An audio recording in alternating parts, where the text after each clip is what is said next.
6 பாலுக்கு 3 6. ஆனால் அடிச்சிட்டாப்ல அண்ணனுக்கு 500 ரூபா. அடிக்கலன்னா மாப்பிள்ள உனக்கு 50 ரூபா தந்துருவாரு. ஆனால் நீங்கள் 50 ரூபா கொடுத்தா போதும். அடிச்சிட்டீங்கன்னா 500 ரூபா. சரி ஓகே. சரியா ஓகே. காலத்தில் சந்திப்போம். கன்னியாகுமரியிலேருந்து வந்திருக்காப்ல மாப்பிள்ள பார்த்து போட்டுரு. First ball shot 6. Danny come on மாப்பிள்ள. ஒரு second ball Madan Rio catch. நல்ல ஒரு பால். ஃபைனான்ஸ்கா மூணாவது சேலஞ்சரோட 3வது பால் சரியான ஷாட். சரியான ஸ்பின். பால் ஒன்றும் ட்ராவல் ஆகலை.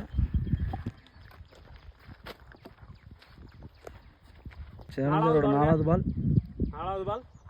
அண்ணா இந்த பால் அடிச்சாதான் ஷாட் 6. சரி 6 போறா.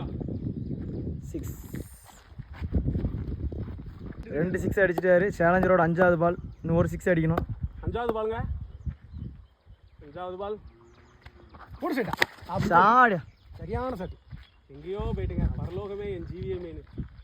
சரியான சட். 3 6 அடிச்சிட்டாரு. சரி ஓகேங்க. ஓகேங்க ரைசிங் கிளப்ல இருந்து வந்திருக்காரு. நான் சொன்னேன் ஆல்ரெடி டென்னிஸ் பாலுங்க போய் தான் கொஞ்சம் டைமிங் மிஸ் பண்ணிட்டாப்ல. நம்ம மாப்பிள போட்டதில் டைமிங்கை பிடிச்சாரு. சரி இருந்தாலும் பரவாயில்ல. மாப்பிள தோத்துட்டாப்ல. ஆனால் நீங்கள் வெற்றி. ஓகேவா? சரி ஓகே. கன்னியாகுமரியில ஃபாலோ பண்ணுங்க. ரைசிங் கிரிக்கெட் கிளப்பை கண்டிப்பாக ஃபாலோ பண்ணுங்க. ஏன்னா இந்த வீடியோவில் எல்லாத்துலேயுமே அவங்கள கொலாபரேஷன் பண்ணி தான் போடுறேன். அவங்க ஐடியா ஃபாலோ பண்ணிக்கோங்க, நம்ம ஐடியா ஃபாலோ பண்ணிக்கோங்க. ஓகேவாண்ணா? Thank you well bowling.